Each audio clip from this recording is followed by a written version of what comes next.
Fala galera, beleza? Tudo bem com vocês? Professor Rodrigo Jeremias, mais uma vez aqui para mais uma aula.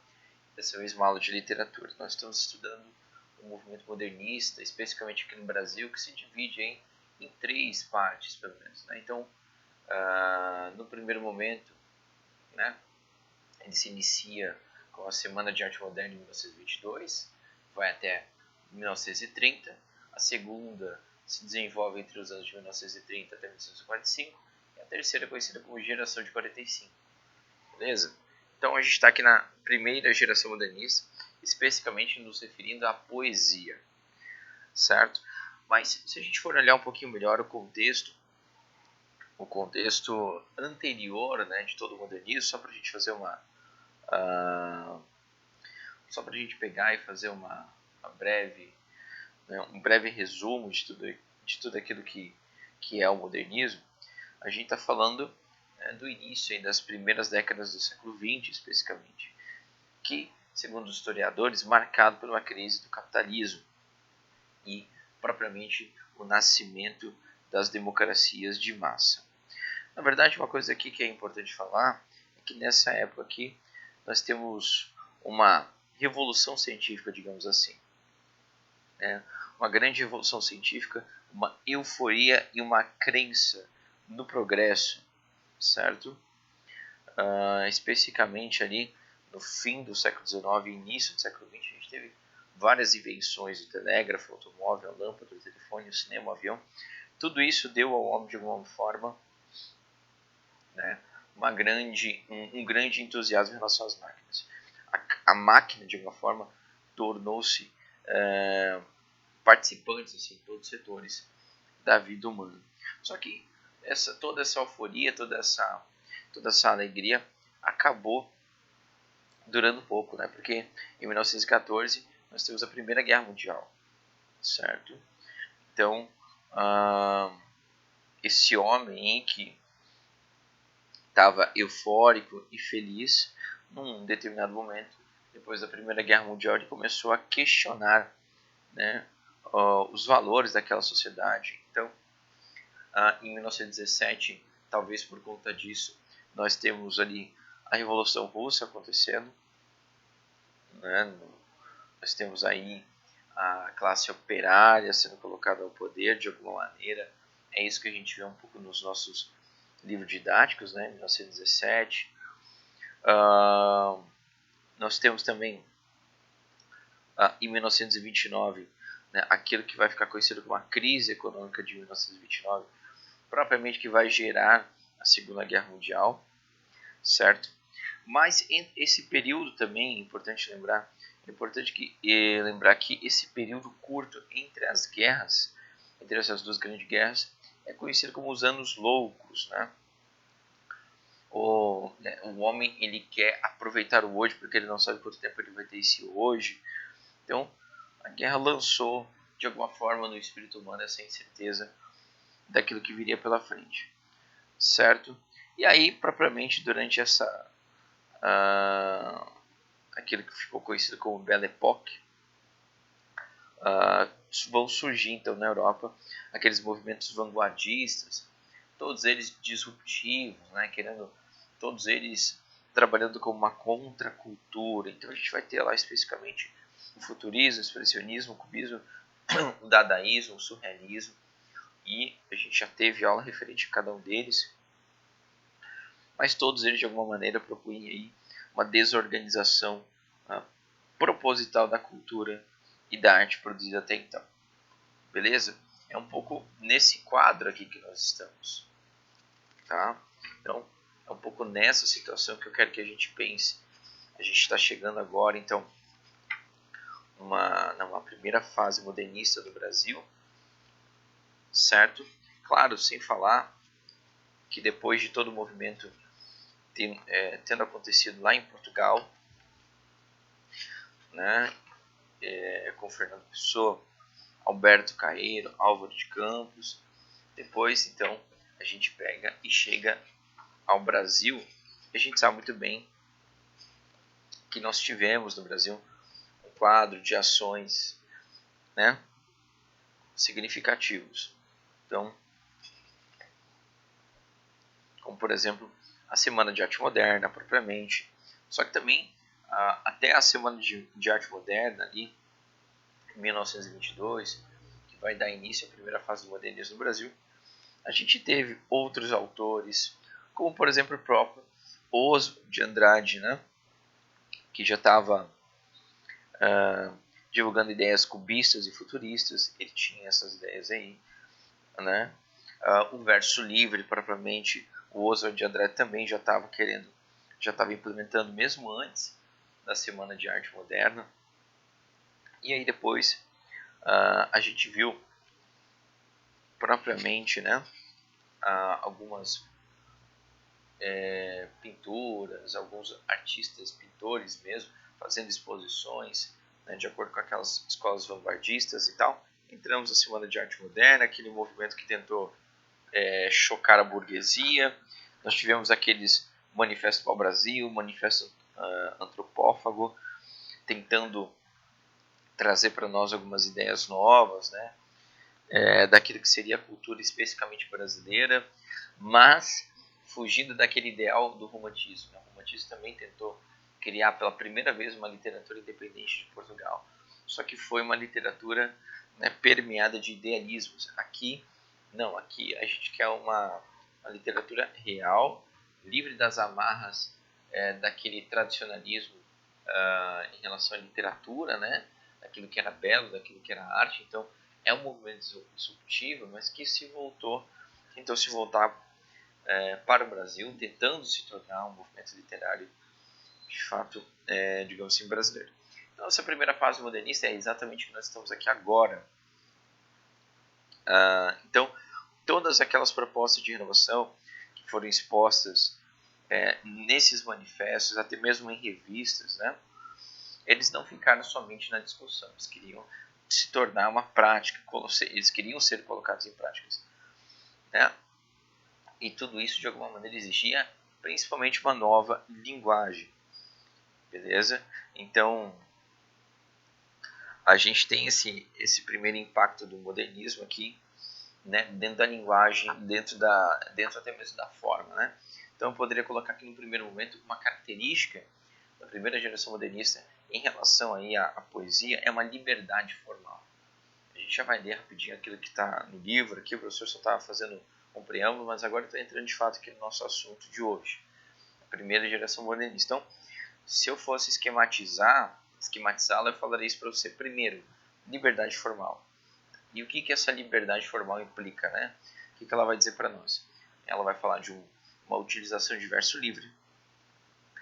Ela vai falar de um quase abandono das formas fixas, como por exemplo o soneto. Ela vai falar, essa liberdade formal, de uma incorporação, né, da fala coloquial e até daquelas manifestações que vão ser consideradas incultas, beleza? Então, e vai esquematizando esses tópicos aí que é interessante. A ausência, propriamente, de pontuação, né? Infringindo a gramática normativa, isso vai acontecer.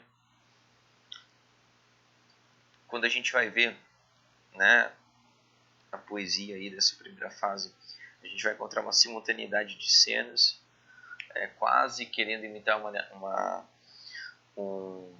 uma pintura cubista, né, que colocava as coisas ao mesmo tempo, e uma certa enumeração caótica de ideias, certo? Quase que como tentando formar colagens. O segundo ponto que também deveria se colocar aí, a primeira foi essa liberdade formal, que traz consigo todas essas características que o professor falou, mas o segundo ponto é o emprego de imagens resultantes dessa livre associação de ideias, né? Gerando quase que uma falta de lógica no primeiro momento. O terceiro ponto, né, uma atitude combativa diante de valores que consideravam falsos, então sim, a gente tem essa atitude combativa. Quarto ponto, valorização de fatos e coisas do cotidiano, como a gente um pouco já falou, que vai ser trazido. A gente pode dizer que o modernismo é a conquista do cotidiano. Quinto ponto, incorporação das conquistas do progresso. Lembra daquela euforia em relação ao progresso? Pois é. Escrita de textos do passado de forma lírica ou paródica. Isso a gente vai encontrar o próprio Oswald de Andrade, que retomando fatos históricos, né? A gente vai encontrar então eles reescrevendo poemas clássicos de forma satírica, né? Paródica. A gente vai ter também, sétimo ponto, aproximação entre a linguagem da poesia e da prosa, né? A poesia ela vai se aproximar da prosa, então os versos parecerão, né, uma prosa comum. Emprego de períodos curtos também vai ser um oitavo ponto. E a metalinguagem, né? A metalinguagem, você sabe o que é quando o poeta está falando da própria poesia, quando uma música que é escrita falando da própria música, é quando a língua está falando da própria língua, como no dicionário, como na gramática. Isso é metalinguagem. Belezas? Então,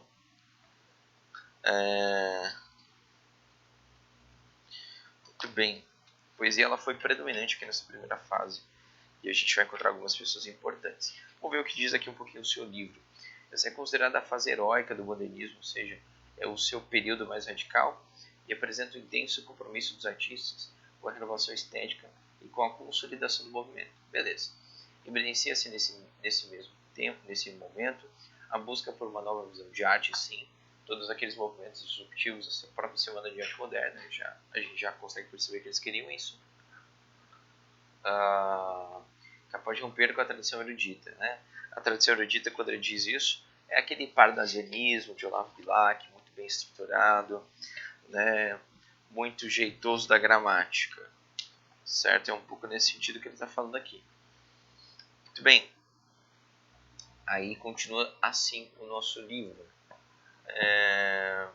De um modo geral, as produções dessa fase adotam a linguagem coloquial e o verso livre, como eu falei para vocês, são pontos muito importantes, mas eu numerei para vocês aqui os pontos importantes, então anote certinho ali cada um dos pontos que o professor falou. Diz respeito às normas gramaticais e buscam valorizar os temas cotidianos e a cultura nacional. Tudo isso é muito importante, bem característico da poesia. Alguns nomes de destaque são Oswald de Andrade. O Oswald de Andrade tem poemas curtíssimos. O Oswald de Andrade eu colocaria como sendo aquele cara que senta no fundão da turma. Sabe aquele cara que senta no fundão da turma na sala de aula, quando a gente podia ir para a sala de aula? Então, esse é o cara. O Oswald de Andrade é esse cara aí, que vai ficar zoando, fazendo brincadeira e tal, bem humorado.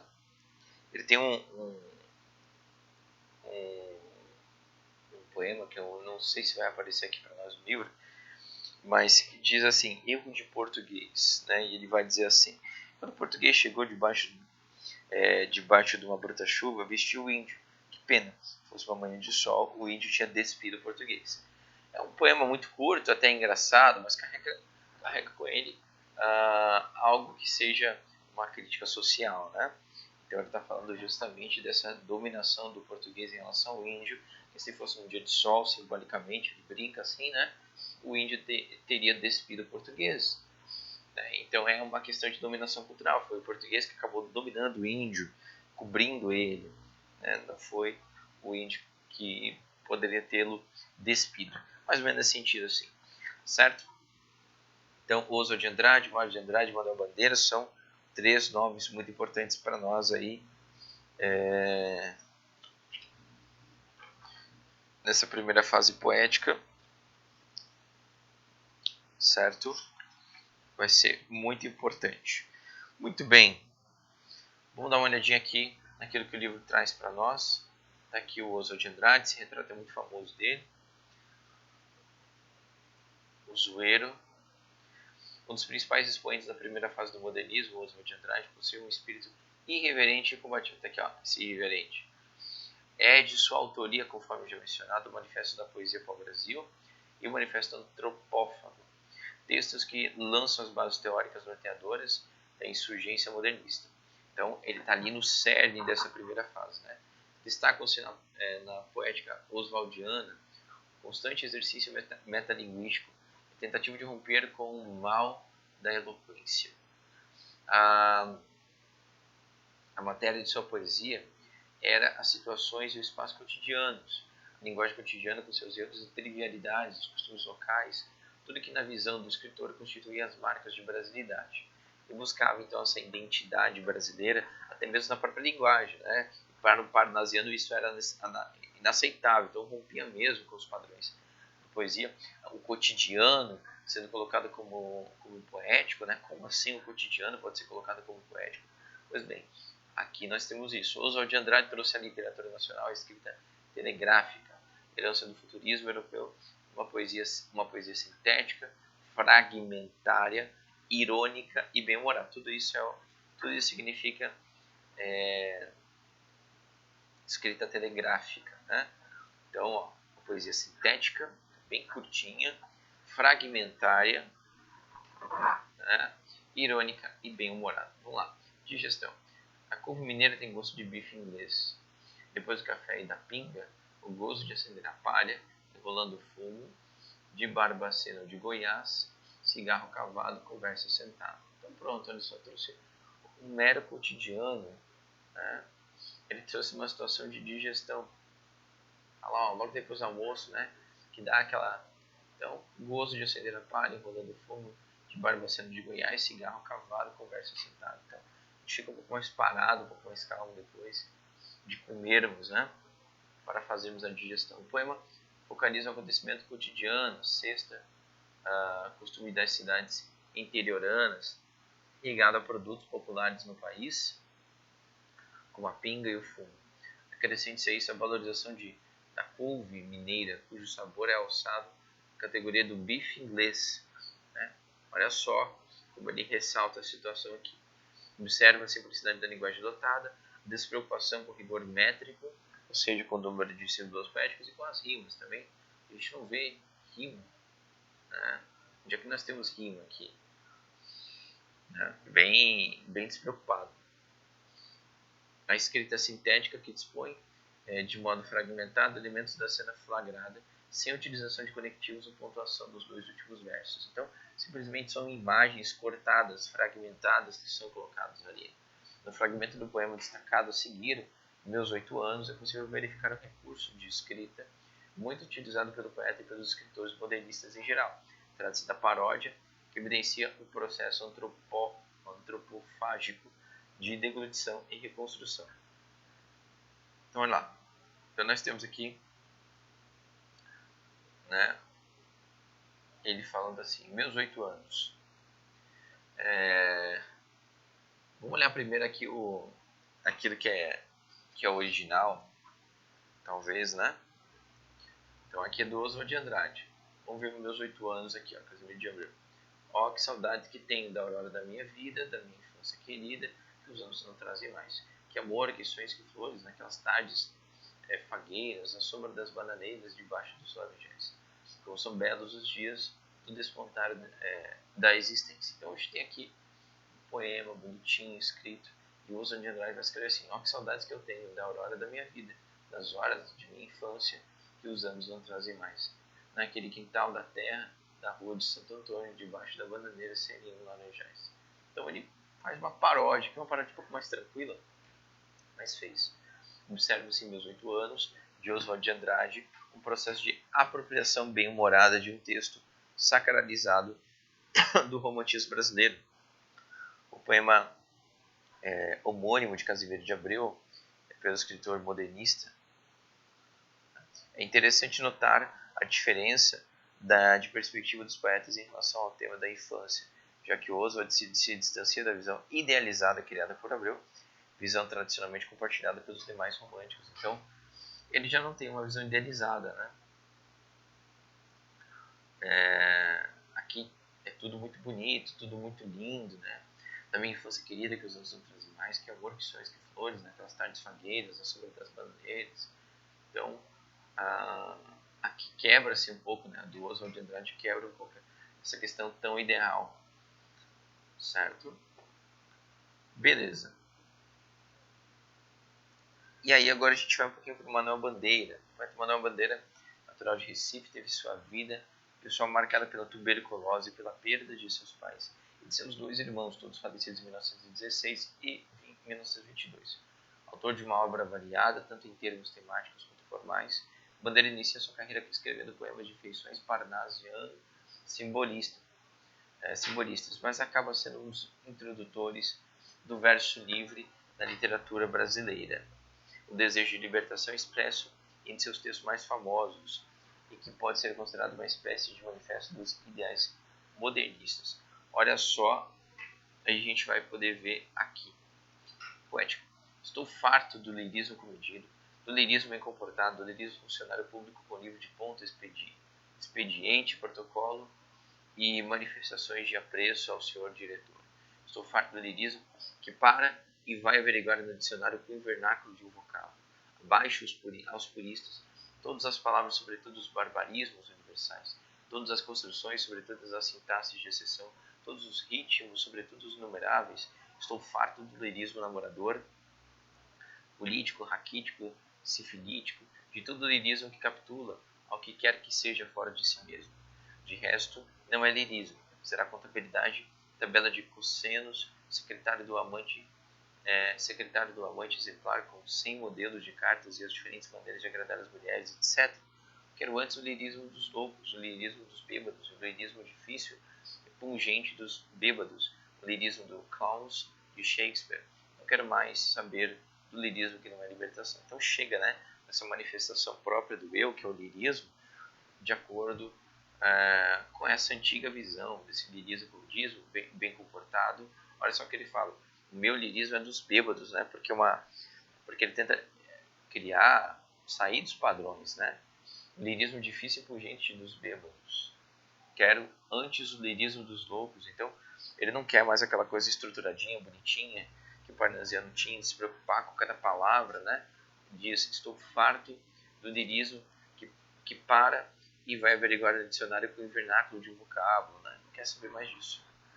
Esse texto de teor metalinguístico justamente porque ele acaba falando no poema do próprio fazer poético. Esse texto de teor metalinguístico, Bandeira apresenta elementos que compõem parte significativa de seu ideário poético. Juntamente com o já mencionado desejo de libertação, há a postura intimista, ou seja, voltada para o eu, né? Além disso, é nítida a resistência às normas protocolares e tradicionais de produção literária, que se comprova pela metrificação livre, número de sílabas poéticas, pela irregularidade das rimas, com versos brancos, e pela ausência de pontuação. Destacam-se em sua poesia o tom coloquial e bem-humorado, com certeza a gente consegue perceber isso, né? A afetividade que perpassa os temas conectados à infância e à memória do poeta, em uma flagrante fusão entre vida e arte, a postura evacionista, que identifica no passado um tempo de alegria e contentamento distanciado do presente, frequentemente assombrada pela morte, e a poetização de acontecimentos cotidianos. Beleza? Então tá aí o Manuel Bandeira fazendo a sua parte na poesia. E aí nós temos também, então, Mário de Andrade, né? Vamos ver, então, como é que a gente pode falar um pouquinho melhor do Mário de Andrade. Tranquilos? Muito bem. É considerado o Papa do Modernismo, é só o que nós temos aqui para falar do Mário de Andrade, né? Papa do Modernismo, olha como ele é conhecido. Belezas. Vamos lá então dar uma olhadinha naquilo que podemos falar do Mário de Andrade. Mário de Andrade foi poeta, cronista, músico, crítico de arte e folclorista. Em sua cidade natal encontrou muitas vezes motivo de inspiração para sua obra. Sua poesia, urbana por excelência, revela a capital paulista em adiantado processo de industrialização. São Paulo é vislumbrada como uma cidade multifacetada que se mescla com progresso e provincianismo, onde convivem e transitam por espaços variados o burguês, o proletário, a aristocracia. Leia o poema a seguir. O nosso amigo Mário de Andrade, que eu queria falar aqui, onde convive e transita por espaços variados o burguês, o proletário e a aristocracia. Ele vai fazer um poema, o Mário de Andrade, bastante crítico, porque é uma fase combativa, né? Aqui na poesia. Então, ele tem um poema chamado Ode. Ode ao Burguês. Esse é o poema que vai estar na obra Pauliceia Desvairada. Vai ser considerado aí, foi publicado em 1922, vai ser considerado o primeiro livro de poemas do modernismo brasileiro. Então, nesse primeiro poema, né, do modernismo brasileiro, Pauliceia Desvairada, o Mário de Andrade vai fazer uma grande crítica aos burgueses, né? Então ele vai falar assim: eu insulto o burguês níquel, o burguês, a digestão bem feita de São Paulo, o homem curvo, o homem nádegas, o homem que ensina francês, brasileiro, italiano, é sempre cauteloso pouco a pouco. Eu insulto aristocracias cautelosas, os barões lampiões, os condes joões, os duques urros, que vivem dentro de muros sem pulos, e gemem sangue de alguns mil-réis fracos, para dizerem que as filhas da senhora falam francês, e tocam printemps com as unhas. Né? O printemps é nome de uma peça musical que é tocada em piano. Né? Então, ele fala uma coisa assim, muito... olha só como ele termina.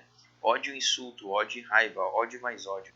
Morte o burguês de olhos, cheirando religião, que não crê em Deus, ódio vermelho, ódio fecundo, ódio cíclico, ódio fundamentado, sem perdão. Fora o bom burguês. Então, para você ver, o primeiro livro de poemas que é feito no Brasil, é feito por ele, Mário de Andrade, por isso que é meio considerado o Papa do modernismo. Então, olha o outro poema que nós temos aqui dele, inspiração. São Paulo, comoção de minha vida. Os meus amores são flores feitas de original. Arlequinal, traje de losango, cinza e ouro. Luz e bruma, forno e inverno morno. Elegância sutil, sem escândalos, sem ciúmes. Perfumes de Paris, Ares. Bufetadas líricas no Trianon, algodoal. São Paulo, comoção de minha vida. Galicismo, a berrar nos desertos da América. Vamos dar uma olhadinha então aqui na explicação um pouco desse texto, né? Porque nós temos aqui várias imagens simplesmente colocadas uma ao lado da outra, então fica aquela história do cubismo, né, que eu falei para vocês dentro da literatura, são várias imagens jogadas umas ao lado das outras. Então olha lá, esse texto é o poema de abertura do livro Pauliceia Desvairada, lembra? O primeiro livro modernista publicado em 1922. Neles são criadas imagens desconexas da cidade de São Paulo, ou seja, há uma sobreposição de imagens sem nexo causal ou lógica, então você tenta encontrar uma lógica, mas na verdade são só imagens mesmo, imagens soltas, né? Como se você fosse descrever uma pessoa assim: orelha, nariz, olhos castanhos, cabelo preto, certo? O que evidencia o caos e a diversidade do espaço observado para saber sua beleza, colorido, né, o comportamento de seus habitantes e a influência estrangeira. Como características gerais da obra poética de Mário de Andrade, é possível destacar a preferência pela fala brasileira, o tom coloquial ou irônico, então a preferência da fala brasileira, tom coloquial ou irônico, utilização de técnicas de colagem, como essa que a gente acabou de ver, a linguagem fragmentada, como essa que a gente acabou de ver, a utilização de temas conectados com a nacionalidade brasileira. Beleza? Essas são as marcas aí do nosso amigo Mário de Andrade e a gente continua depois mais pra frente. Beleza? Queridos alunos, muito obrigado, beijos e abraços. Essa é a primeira fase, então, um pouco do modernismo no Brasil, a fase poética. A gente continua. Beijos, queridos, valeu, tchau, tchau.